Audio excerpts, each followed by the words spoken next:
My parents refused to help me when I was sick. Now they want me to raise my sister's kids. So I gave them a wake-up call they won't forget. I'm Emma, 31 years old, and I haven't spoken to my parents in almost 7 years. It all started when I was diagnosed with rheumatoid arthritis, an autoimmune disease that turned my world upside down.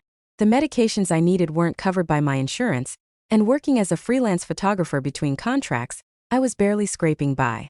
I swallowed my pride and called my parents. Mom, Dad, I need help with my medication costs. Just for a few months until I get back on my feet. The silence stretched so long I thought the call had dropped. Then came my father's cold response. Emma, you're 24 years old. You need to figure these things out yourself.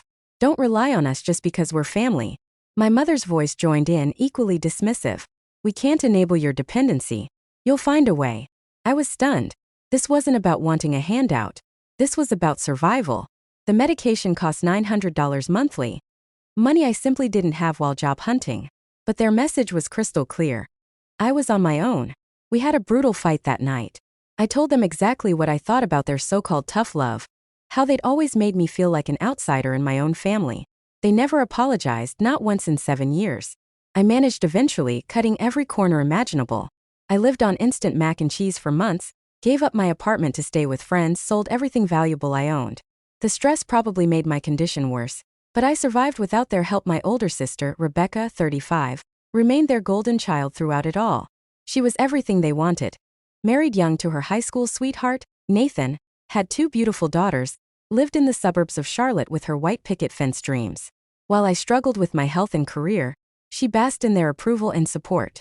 The irony wasn't lost on me that Rebecca, who'd always had everything handed to her, never once reached out during my darkest period. When our parents painted me as the difficult, ungrateful daughter, she stayed silent. When family gatherings became tense affairs where I was treated like a black sheep, she said nothing. But life has a way of evening the score, doesn't it? The years passed. I built my photography business from scratch, found love with Daniel, a kind, steady paramedic who became my anchor, and we married 2 years ago. We created our own little family unit, spending holidays with his warm, accepting relatives who treated me like I'd always belonged. Meanwhile, I watched from a distance as Rebecca's perfect life began to crack. Rebecca's picture-perfect world started unraveling 3 years ago, though none of us saw the signs at first. Nathan had always been the ideal son-in-law in my parents' eyes, successful sales director, devoted husband, involved father. He coached little Lily's softball team and never missed Harper's ballet recitals. What we didn't know was that Nathan had developed a gambling problem. It started small, office poker nights, occasional trips to the casino with work buddies. But like all addictions, it grew, insidious roots spreading through their finances until everything was poisoned. I learned about this much later. But apparently Nathan had been hiding his losses for months. Credit cards maxed out, secretly refinanced their house, even borrowed against his retirement fund. Rebecca discovered it all when their mortgage payment bounced and she received a foreclosure notice. The confrontation must have been devastating. Nathan broke down, confessed everything, promised to get help. They tried counseling, Gamblers Anonymous, financial planning. For a while it seemed like they might pull through. My parents rallied around them, offering emotional support and some financial assistance to help them avoid bankruptcy. But addictions are cunning. Just when everyone thought Nathan was getting better, he'd relapse. A weekend in Atlantic City, online poker games during work hours. Each setback cost them more than money. It eroded Rebecca's trust and my parents' patience. The final straw came 6 months ago. Nathan had been clean for 4 months or so, everyone thought. Then Rebecca discovered he'd emptied their daughter's college savings accounts. Money her grandparents had left specifically for Lily and Harper's education. $23,000 gone on a single weekend gambling binge in Las Vegas. Rebecca filed for divorce immediately. The papers were served while Nathan was at his brother's house, hiding from the shame of what he'd done. He didn't contest anything, the guilt was eating him alive, but the damage was done. Their house was in foreclosure, their savings depleted, and Rebecca was left to rebuild her life as a single mother with 2 traumatized children. She moved back in with our parents in their Raleigh home temporarily, just until she could get back on her feet. That's when the real nightmare began. Living under the same roof again revealed how much everyone had changed and how old wounds still festered beneath the surface. My parents, now in their mid-60s and recently retired, found themselves struggling with 2 energetic girls aged 8 and 10. Rebecca, dealing with her own depression and the stress of job hunting, wasn't the grateful daughter they expected her to be. And somewhere in the back of their minds they remembered they had another daughter. The phone call came on a Tuesday evening while Daniel and I were making tacos. 7 years of silence, and suddenly my mother's voice was on the other end, tentative but determined. Emma, it's Mom. We need to talk. My first instinct was to hang up. 7 years without a word, and now she needed something. But curiosity won. I motioned for Daniel to turn down the TV and took the call to our bedroom for privacy. What do you want? I kept my voice neutral, giving nothing away. Your sister is going through a difficult time. Nathan's gambling destroyed their marriage, and she's staying with us while she gets back on her feet. The girls are struggling with the divorce, and frankly, we're struggling too. I waited. This wasn't about concern for Rebecca. This was building to something bigger.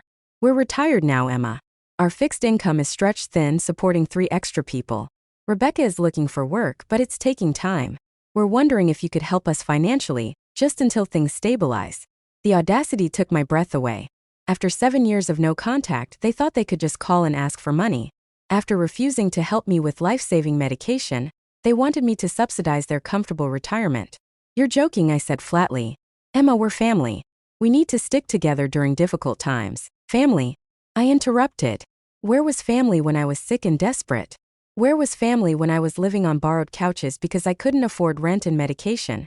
My mother's voice hardened. That was different. You were young and needed to learn independence. This is about innocent children who didn't ask for their father to destroy their lives. And I didn't ask for a chronic illness, but here we are. The conversation deteriorated quickly. She accused me of being selfish and holding grudges. I reminded her of their exact words from 7 years ago, throwing them back verbatim. Don't rely on us just because we're family. You need to figure these things out on your own. The silence that followed was deafening. Things change, Emma. People grow. We're asking for your help now. And I'm giving you the same answer you gave me. Figure it out yourselves. I hung up, shaking with adrenaline and old pain. Daniel found me sitting on our bed, staring at the phone. He wrapped his arms around me without asking questions, just holding me while I processed what had just happened. But this wasn't the end. It was only the beginning of their campaign to guilt me into submission. 3 days after that phone call, my aunt started texting. Then my cousins, then family friends I hadn't heard from in years. The message was always the same, Emma. Your parents are struggling with Rebecca's situation. Those poor girls need stability. How can you turn your back on family? It was a coordinated campaign, and I knew exactly who orchestrated it. My parents had painted themselves as the martyred grandparents, sacrificing their golden years to raise their daughter's children, while their other daughter, the cold, successful one, refused to help. The breaking point came when my cousin Jennifer called, crying. Emma, I can't believe you're being so heartless. Lily and Harper are just children. They've lost their home, their father destroyed their family, and now they might lose their stability with their grandparents too. How can you live with yourself? Did anyone tell you why I haven't spoken to our parents in 7 years? I asked quietly. They said you held some grudge from when you were younger. Jennifer, when I was diagnosed with rheumatoid arthritis, I was facing a choice between medication and homelessness. I asked our parents for help, not for luxuries, for survival. They told me to figure it out myself because I was an adult who needed to learn independence. I nearly died trying to manage without proper treatment. The line went quiet. But the girls are innocent. You're right. But so was I when I was drowning in medical bills. Where was the family intervention then? Where were the tearful phone calls about helping me? That night, Daniel and I made a decision. We blocked everyone who had participated in the guilt campaign. Our phone number changed. Our social media went private. If my parents wanted to reach us, they'd have to make an effort. The same effort they'd refused to make 7 years ago. For 2 weeks, we had blessed silence. Then they showed up at our house. I was in our front garden planting tulip bulbs for spring when a taxi pulled up to our Portland home. My parents climbed out, and my father paid the driver before turning toward me with determined expressions. Emma, we need to talk, my mother called out. Every instinct screamed at me to run inside and lock the door. But I was 31 years old, successful, and secure in my own home. I wouldn't be chased away by people who had dismissed me when I needed them most. About what? I stood up, brushing soil from my gardening gloves. About our family. About healing old wounds and moving forward together. Their approach was different this time, softer, more calculated. They wanted to play the reconciliation card, hoping emotional manipulation would succeed where guilt had failed. But I was ready for them. My parents stood in my driveway like reluctant diplomats, dressed in their Sunday best and wearing expressions of practiced humility. This wasn't the angry, entitled approach they'd taken during our phone call. This was strategy. We know we made mistakes, Emma, my father began, his voice carefully modulated. When you were sick, we thought we were helping you become independent. We realize now that we were wrong. My mother nodded earnestly. We've had time to reflect, especially watching what Rebecca's girls are going through. We should have been there for you. We're sorry. I studied their faces, looking for genuine remorse. What I saw instead was calculation, the kind of measured apology designed to achieve a specific outcome. You drove here in a taxi to apologize for something that happened 7 years ago. I asked. We wanted to clear the air before discussing Rebecca's situation, my father said. We thought if we could heal our relationship, maybe we could all work together as a family to help those girls. And there it was, the real agenda. So this apology is conditional on me helping you financially? No, my mother protested, but her eyes betrayed her. We genuinely want to repair our relationship. It's just that the timing worked out. The timing worked out because you need money and I'm the only option left, I interrupted. Let me ask you something. If Rebecca's marriage was solid and you were financially comfortable, would you be standing in my driveway apologizing right now? The silence stretched uncomfortably. That's not fair, my father finally said. People can change. Circumstances can make you realize your mistakes. Circumstances like needing money from the daughter you abandoned? My mother's facade cracked slightly. We didn't abandon you. We taught you to be self-reliant, and look how successful you've become. Maybe our methods were harsh, but they worked. Your methods nearly killed me. I rationed medication that kept my immune system from attacking my own joints, I said quietly. I lived in my car for 3 weeks because I couldn't afford rent and treatment. I sold my grandmother's wedding ring, the only thing I had left of her, to buy pills that cost more than most people's mortgage payments. For a moment, real emotion flickered across their faces. But it passed quickly, replaced by defensiveness. You survived, my father said. You're stronger now. I survived despite you, not because of you. Daniel appeared on our front porch, having heard raised voices. He didn't say anything, just stood there as a silent reminder that I wasn't alone anymore. Emma, my mother tried again, we understand you're angry, but Lily and Harper need stability. They're already dealing with their father's abandonment. Like I dealt with yours. The words hung in the air like an indictment. My parents exchanged glances, and I could see them recalibrating their approach once more. But I was done with their games. It was time for some uncomfortable truths. Let me tell you what's really happening here, I said, my voice gaining strength. Rebecca was always your golden child. Perfect marriage, perfect house, perfect grandchildren. You invested everything emotionally and financially in her success because it reflected well on you. My parents shifted uncomfortably, but I continued. When Nathan's gambling destroyed that perfect picture, you couldn't accept that your investment had failed. So you doubled down, supporting her and the girls because admitting your favorite daughter made bad choices would shatter your self-image. That's not true, my mother protested. We love both our daughters equally. Stop. The word came out sharper than intended. If you loved us equally, you would have helped me when I was literally choosing between medication and food. If you loved us equally, you wouldn't have cut me out of family celebrations when I called you out on your favoritism. If you loved us equally, this conversation would have happened 7 years ago, not conveniently timed with your financial crisis. My father's face reddened. You're being dramatic. We made a parenting decision that you disagreed with. That doesn't make us monsters. A parenting decision. I laughed bitterly. Dad, I was 24 with a chronic illness and no safety net. That wasn't parenting. That was abandonment with a self-righteous justification. We couldn't enable your dependence. But you can enable Rebecca's? She's 35, divorced, and living in your house while you pay her bills. Where's the tough love now? Where are the lectures about independence and self-reliance? The hypocrisy hung between us like a toxic cloud. My mother tried to speak, but I held up my hand. Here's what really happened. You assumed I would fail without your support, and when I succeeded anyway, it threatened your worldview. You couldn't be the wise parents who taught me resilience if I never needed that lesson in the first place. So you pretended our estrangement was my choice, my stubbornness, my inability to let go of grudges. Daniel stepped down from the porch, moving to stand beside me. His presence reminded me that I had people who chose to support me, not because they had to, but because they wanted to. But now Rebecca needs help, and suddenly family loyalty matters, I continued. Suddenly we need to stick together and support each other through difficult times. The same support you denied me when I was drowning. My father's voice turned cold. So you're willing to punish innocent children for our past mistakes? I'm not punishing anyone. I'm simply applying the same standards you applied to me. You told me to figure things out myself, to not rely on family just because we share blood. I'm telling you the same thing. Those girls have nowhere else to go, my mother pleaded. And I had nowhere else to go 7 years ago. But you know what? I figured it out.